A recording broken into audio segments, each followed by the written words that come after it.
You are listening to Fantha Tracks. Because of the following special program, Wonder Woman and the Incredible Hulk will not be presented this evening.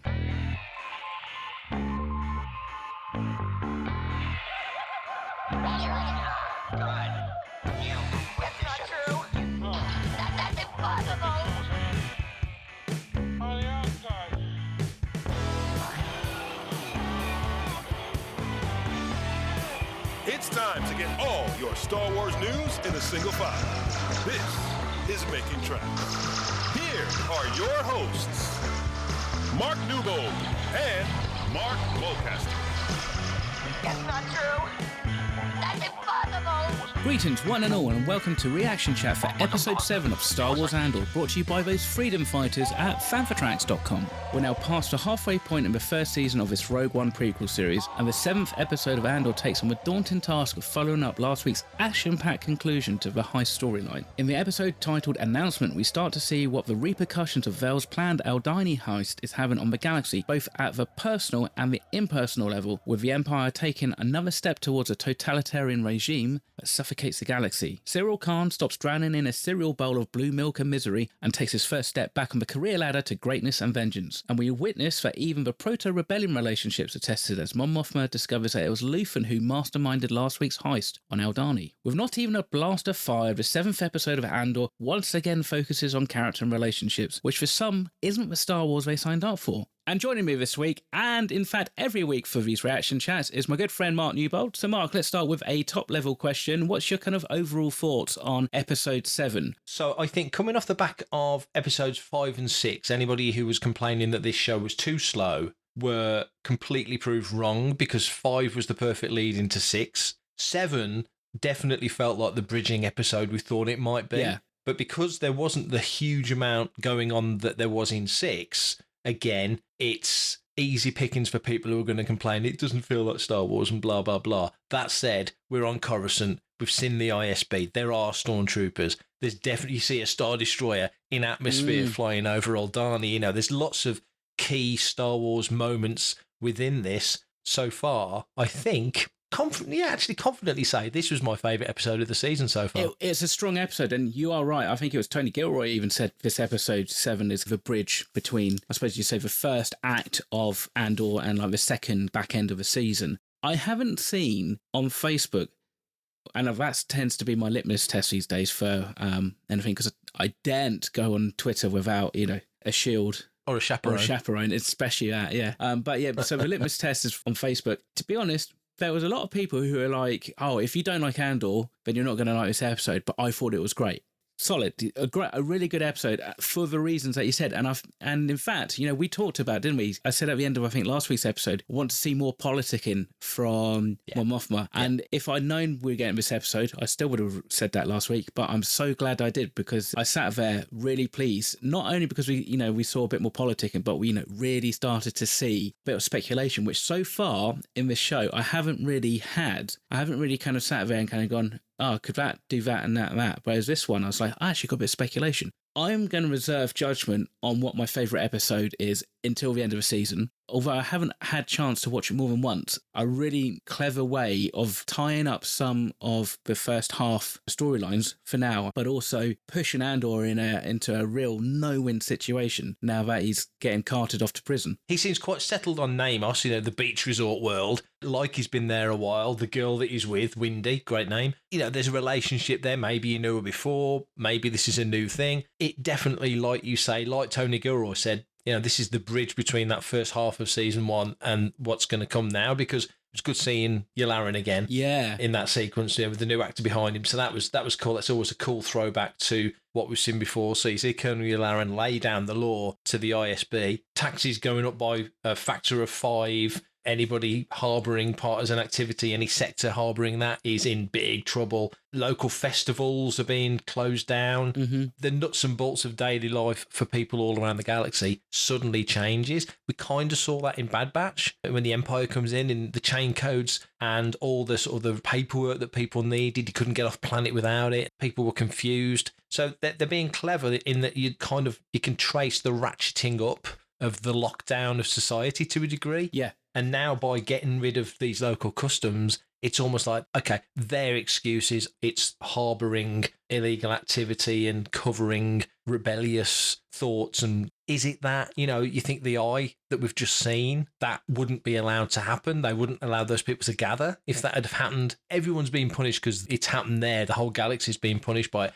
I thought it was fascinating. I really like how you've almost got that literal, awkward, nervous tick that Deirdre Miro does, where she's pulling out a collar, and she's done this a couple of times. He's talking about tightening the net, and it immediately jumps to that great line from A New Hope about, the more you tighten your grip, Tarkin, the more star systems slip through your fingers. And this is basically the start of that. You've got the Public Order and Resentencing Directive, which is pretty much a really good analogy for the USA's Patriot Act, allowing all the various like NSA and CIA and that to be able to have these open lines of communications and basically, clamp down on terrorist behaviour. Hello, my name is Aidan Cook, and you're listening to Fantha Tracks. We hear Cyril Khan's mum kind of say, oh, it's the rebels. And admittedly, I had to kind of like rewind it a couple of times because I didn't quite catch what she said then. It's like people seem to know that there's rebels, but I almost feel like there hasn't been almost like a declaration that there are rebels. It's an interesting thing that everybody immediately assumes that's what they are, and they say rebels rather than terrorists. And I think that's an interesting distinction. I loved the 4x3 HoloNet newscaster in the lounge or the breakfast area. Again, it's one of those things where it's like the way it was framed was a very period correct 1970s way that they used to frame newscasters in the UK and in the US. Good point. And obviously using the 4x3 aspect ratio, which is what we had up until really like 1996, 97, we started to get widescreen. So again, it's like it's kind of this weird thing whereby it's suddenly in that old but new kind of world, which is basically the quintessential Star Wars to some degree. And the thing actually I found about this episode, Deirdre Miro, for me actually, is probably one of my favourite characters because for some bizarre reason, and I don't quite know why, but I kind of find I'm rooting for her. It's like I want her to succeed and basically be the person who figures out what's going on. She's doing her job and literally she's just kind of fighting against the typical toxic male masculinity kind of way of working in that kind of corporate world. Or if it's just the fact that actually she's a good character. And that kind of then leads me to think, oh, wouldn't that be cool? And she said a couple other things and you kind of go, oh, wouldn't it be cool if maybe she is some kind of plant? Maybe Luthen's actually planted her in and she's kind of meant to be leading them towards what they think is a rebel activity, but actually she's leading them completely the other way. I think just the office grind of the sort of Jobsworth mentality, seeing somebody rail against that is interesting. We've not seen that many stormtroopers. We've seen a lot of open-faced Imperials, so you can actually see them. You realise they are just people doing a job. Not everyone is following the exact rules and laws of Emperor Palpatine, but most people are far too low down the ladder to even really grasp more than the cliff notes of what he wants. But the sequence where Major Partagas has them all there around the table and he's sort of going through what's what, and Blevin tries to drop her in it and she plays it just so well. She sort of stands up to Partagas and he's almost a bit like, what? I think he kind of liked that. Blevin thinks he's got her on the rack and actually he ends up losing control of the sector. It gets given to her. We shouldn't be watching these people and be so satisfied at such a turn of events because ultimately she's on their tail. She's the bounty hunter in this scenario, hunting them down. And it was just so cool to watch. And then as they're walking away and he just says, watch your back. That's all he says, watch your back. It's like, that was just priceless. I thought that was probably my favourite. That and Mothma's conversation at the party were the two standout scenes for me. What I quite liked is actually that whole thing whereby you've got Partagas who's kind of, I think he likes watching the kids spar like that. You kind of see he kind of gets a bit of kick out of it. And then obviously like he says, I'll walk with me. And then basically only kind of says, watch your back. So that kind of whole backstabbing, the nature of how you climb over your fellow peers and stuff like that, just to kind of go up a run is something obviously we know is indicative of the Empire, but it's nice to see it because I don't think we've really seen it in such a literal way before. And that's the kind of stuff that is really lighting me up when I watch Andor. So I'm really glad we kind of get scenes like that, and I hope we get kind of slightly more of them. And I don't know if it's a notion of having had the sequel trilogy and the misdirects by, JJ and Brian Johnson and the mystery box, but now, that's where I'm sitting here kind of going, I wonder if actually, she's this and not that. We're rooting for her because actually deep down she's like a good person, or actually, is it just a fact that she's a new kid on the block? She's, a young female, and they're all mainly males of a certain, kind of like older than that, and you kind of go, well, is that why we're, rooting for her? So I'm really excited to see where that kind of goes, and I kind of do hope actually in some respects that she does cross paths either with Luthen or with Andor. Now Vel is on Coruscant and Claire has met up with her, and you're starting to see different people sort of starting to intersect. But do you still feel that Diz Ramiro and Cyril Khan are destined to cross paths because he's boxed himself in, or rather Uncle Harlow has helped him get boxed into a really dead-end, or by all appearances, dead-end job? We end the episode with him sort of stuck in that cubicle. Do you think this now, with her making waves and him having information and being on a path, but kind of got cul-de-saced for the last 2 or 3 episodes, do you still think they're destined to meet at some point, or does that feel like it's too obvious and maybe that won't happen? I kind of think it will do. You had that conversation about the fact he's had his suit tailored, his collar's raised, and basically it's literally in line pretty much with collar length and size of what the ISB jackets have got. And that whole brown coat thing, you kind of go, well, yeah, that's kind of like that intermediary brown shirt kind of uniform, I think, so she's talking about brown, but obviously I think there's like a hidden meaning there behind what he thinks. He's got his own doctrine and philosophies that he's following. And I think we saw him the other week hit rock bottom, i.e. he's been made redundant, he's been fired, and now this is that kind of that ascent. So he's now in a position whereby he's got access to like the networks and stuff like that. I'm sure he's sat there and he's done a little bit of work, and then he's done a little bit of research, and I think he's going to use the resources that he's got at his disposal at the moment, which is basically a laptop and the internet, to work out and figure out and track down where Andor is. So I think, I still think he's probably going to end up either being brought into the ISB or just working with them as a second informant. That's still my gut feeling on this. We might get that at the end of the season, and I think, so when we then jump to season 2 and we've jumped a year or something, that's when I think we see Lieutenant Cyril Khan or something like that for the ISB. Not only is it a slow burn, I think even Brian said this the other day in the chat, it's like the slowest of burns. It's like a real just smoulder at the moment, which I kind of really enjoy. Star Wars has always been fast and more intense, but actually now this is like slower but more thought out. So actually it's still Star Wars, and you don't need to give me stormtroopers, and you don't even need to give me a single TIE fighter flyby necessarily to kind of get that. You just have conversations about what the Empire's doing or what the Emperor has done. You can set it in the middle of like the Highlands, and yes, it may look like a cutscene from either Lord of the Rings or Game of Thrones, but to me it's still Star Wars. So far this series hasn't had a misstep whatsoever. When Colonel Yularen is talking and says, "Last night I met with Emperor Palpatine," just to say that, I mean, didn't even need to see him, just to hear him say that was like, ooh, that was interesting.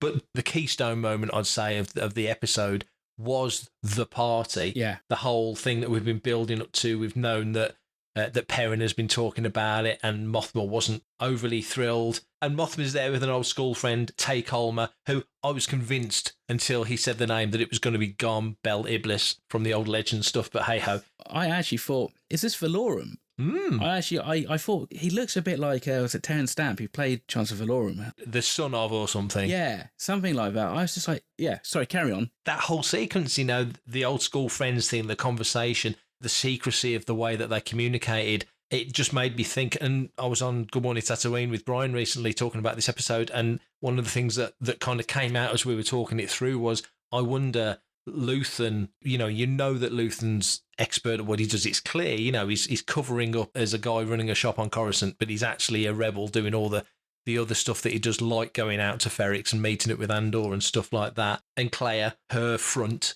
is his assistant in the shop. We see her meeting with Vel. So there's people leading double lives. Mothma's not yet at the point of really genuinely leading a double life, but this, not to the degree that they are, the proactive physical way that they are, but nevertheless, you learn when she's talking to him, to Tay, that she wants access to her family funds, which has been a struggle, which I thought was interesting. And she wants to try and divert money. And it's a much more covert, subtle, under the radar way of doing it. But the key moment was when he was almost smiling, like, I don't think you'd like my politics. Let's not go down this road. And she almost smirks back, as old friends do, and says, you might be surprised by what my politics are. That was really engaging, and it's, the symbolism of the show since day one has been really clever. They're talking and they're walking around this pristine, expensive apartment in Coruscant, and there's Imperial officers there, and they're talking and they're smiling and pretending to enjoy the party. And then they walk through these drapes, which kind of almost look like spiders' webs, and it's kind of like, come into my web of deception. I'm going to tell you some stuff. And I really enjoyed kind of that level of cinematography meeting the subtext of the script. I thought that was really clever. I don't necessarily trust him, if I'm honest. This is my other next big wild swing in the dark, that actually, whilst we don't trust her husband, and I think we've been led to not trust him a little bit overtly, and I wonder if her friend is a plant and her husband knows what she's doing and is going to save her in some way from making that big mistake. That's my little bit of speculation. For everything in one location, daily news, reviews, interviews, podcasts, video, and social media feeds, bookmark FanthaTracks.com for Star Wars news 24/7, 365.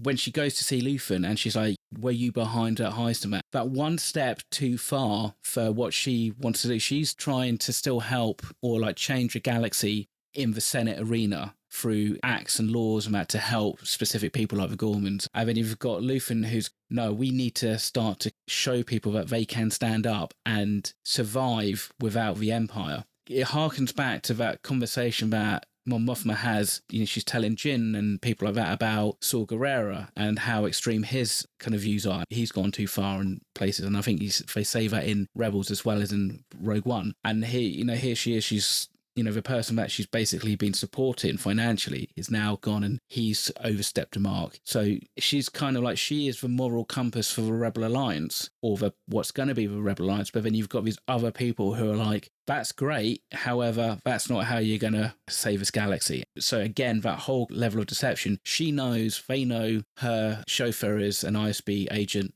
He stays outside. It's all that, smile and waves, and he's speaking in double talk just in case that ISB agent can like lip read and that, which is a fairly standard kind of thing that espionage agents tend to be able to do. There's all these kind of like real clever stuff. And for me, I'm always, I'm so used to taking Star Wars not very seriously, kind of light and fluffy. And yes, me and you get into these conversations about the Force, but actually this is the first series that I think makes me stand up and have confidence that there's more to Star Wars than just plastic spacemen and princess with cinnamon buns.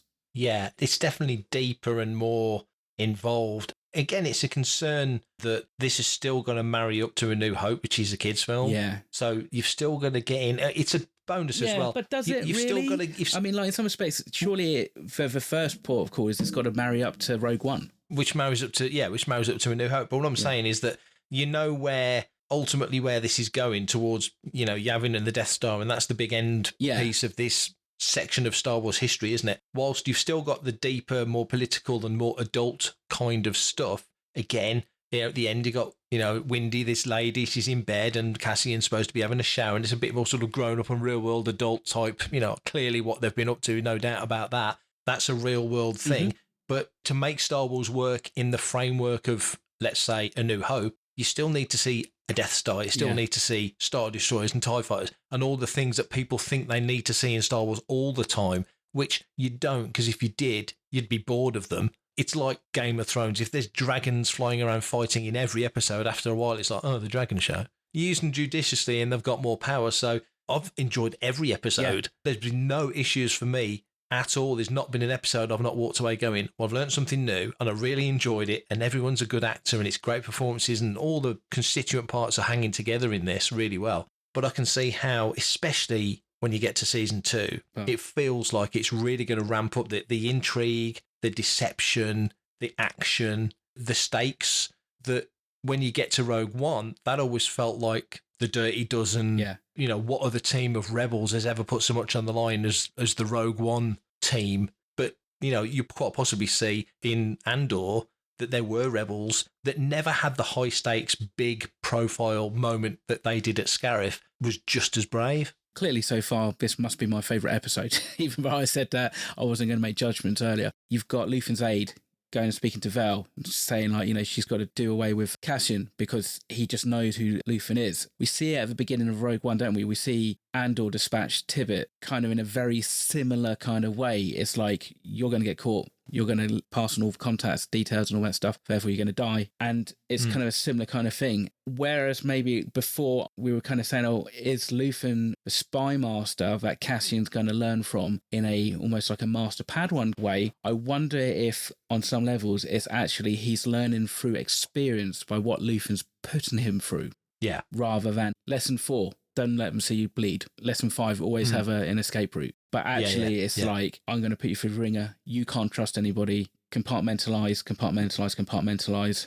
My point is that even though we don't see it on him, whilst he's in prison and he's got time to sit and do nothing, that's when he starts to read Nemik's journal. You know, suddenly he becomes that imprisoned freedom fighter, you know, like so many historical characters. But not radicalised to the nth degree. Yeah. The logic and the wisdom of what Nemik wrote fits the narrative. With Cassian this week, you know, you saw what happened to Clem. Yeah. And you know how he finished, died on Bricks Road and all that stuff. So that's a massive motivation. The conversation with Marva about, I'm staying here, this is how I fight the Empire. Yeah. And I don't expect you to understand. Well, I don't understand. And I still want to know what B2 was going to say, because Marva constantly tells the poor thing to shut up, because I'm certain it wasn't just a throwaway line. There's something important he wanted to say. There's all these elements that I think you're probably right, that if Cassian is able to either read it, if he's allowed any personal effects, we know he's not going to serve his time, because 6 years from this point takes you halfway between Star Wars and Empire, so it's not going to be then.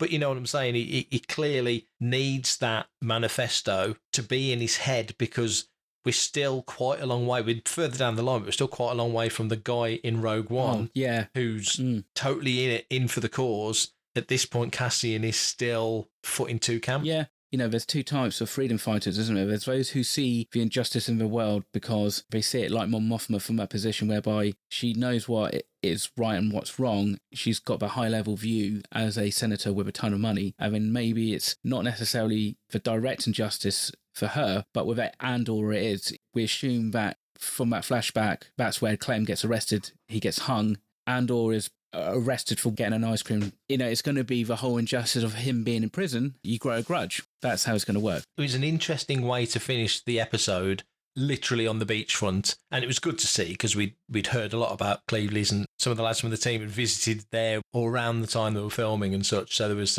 quite a bit of interest in that. You know, I've heard a lot of people call it, you know, Space Miami or Space Florida. I'm like, it's kind of Blackpool kind of area, isn't it? It's totally Blackpool. It's literally Blackpool. You couldn't get anywhere farther from like Miami. It's quite funny. But there you go. I mean, that's the beauty of a decent grade and, you know, cinematography. It looked, you know, it could have been Miami, it could have been Florida. Fair play. And nice to see was it KX droid like K2SO. Be interesting just to see how that then resonates next time I watch Rogue One. If there's something there's a bit of a nod to what K2 does in Rogue One, but I didn't pick up on. It makes you wonder, though, when we do eventually watch Rogue One again, probably after season 1 of this is done, it might be a good idea to go back to Rogue One. I think so. And just wonder how many little things that you suddenly go, that, not that they had it in mind when they made Rogue One, but the writers of Andor have cleverly moved it forward to Rogue One. But even maybe that's stepping too far ahead. We've got season 2, which is covering 4 years, you know, between those two things. I think also because all these stories are going to nicely link, and there's also what's going on in Rebels to consider, because it's happening at a similar point of time in different part of the galaxy, that everything ultimately leads you to R2 and 3PO ejecting from Tantive 4 and landing on Tatooine, and the slim thread of hope that is Luke finding the right droid and it being Luke and Luke meeting Ben, and there's just lots of serendipitous moments that makes what happens at the end of that film work. But all the stuff that got that data into R2's memory banks, which is what it's about really, him getting that back to Yavin so they can have a hope of taking out the Death Star, all of this is leading up to that briefing scene on Yavin when it's all up on the screen. And I just think it'd be fascinating if we do, again, we did in Rogue One, but if we do see Dodonna and some of the other characters, and, you know, they were brilliant in Rogue One when they used old footage from back in the day to bring, you know, Red Leader and Gold Leader back to life. Maybe they couldn't do it to quite the same degree if you wanted to see them in this, or a younger Biggs or a younger whatever, but hey, they can recast. They've just recast Yularen. You know, there's other characters they recast Donna. There's other characters they did. All the other actors that were in Rogue One, Rebel characters, they're all still around. It's only 5 years, 6 years later in real life, so you could easily make them look the same. Yeah. Great options ahead. You know, we still haven't actually met Saw Gerrera in this season yet. We've got 5 episodes left. Do you think this is going to run a similar 3-episode block for Andor's life in prison? Do you think is that what we're going to be seeing? We're going to see a big kind of breakout, or do you reckon he's going to slip out before he even gets there? I wonder whether Cassian's reputation is now starting to precede him in a good way amongst the rebel factions, because the Aldani heist was galactic news, and Cassian plays it really cool in this one. He doesn't really say too much about it when he's back on Ferrix. Acknowledges that it happened, but doesn't really say too much beyond that. It makes me wonder whether or not it's the partisans who bust him out of prison. If it even gets that far, we don't know what's going to happen in the opening moments of episode 8. If they do, then maybe they're thinking, look at what this guy did. He could be great for us. And maybe that's where you meet Saw. Maybe we'll see Weasel again, and Warwick's in it again, and we know we see 2 tubes because exactly. We've seen them in the trailer. Where they are, hopefully Jeddah, but we don't know. If it is known, I've not seen it. There's more hypothesis coming out the back of this episode than any other episode so far as to where we go next and who adopts Cassian as a cause they want to follow up on, because at the moment Clea wants him taken out and Vel has been tasked with doing that. And the last interaction between Vel and Clem or Cassian wasn't the friendliest. So she's probably motivated to do it. Is Claire working under the instruction of Luthen, or is Claire doing it because she thinks she's protecting him? There's a lot of unknowns at the moment, which is perfect for shows like this because we can spitball. Exactly. It's quite helpful, isn't it? And I think that's, to be honest, I think the first 6 episodes, I haven't really felt the need to speculate. It kind of felt very linear, but this was one episode that has now opened up multiple threads. Even in this episode, I've speculated twice wildly, and I hope they both come true, because no one will pay me attention otherwise. But it's starting to coalesce into something very interesting. Maybe perhaps that's what happens. He gets rescued by Saw Gerrera, i.e. there's a jailbreak to maybe rescue either 2 tubes or somebody like, another member of the partisan, and Cassian just kind of slips out with them, does some work with them, and then kind of gets brought back into it. I don't know, actually, to be fair, based on what I think Val was kind of saying, I don't necessarily know if she would be able to pull the trigger. She might go and have a go at him, get the blaster out, point in his face, but I just don't know if she will actually dispatch him, because she hesitated, didn't she, before they went actually into the heist. You had Sintra give a bit of a pep talk, and, that could just be about the fear of jumping off of the side of a dam. Let's be fair.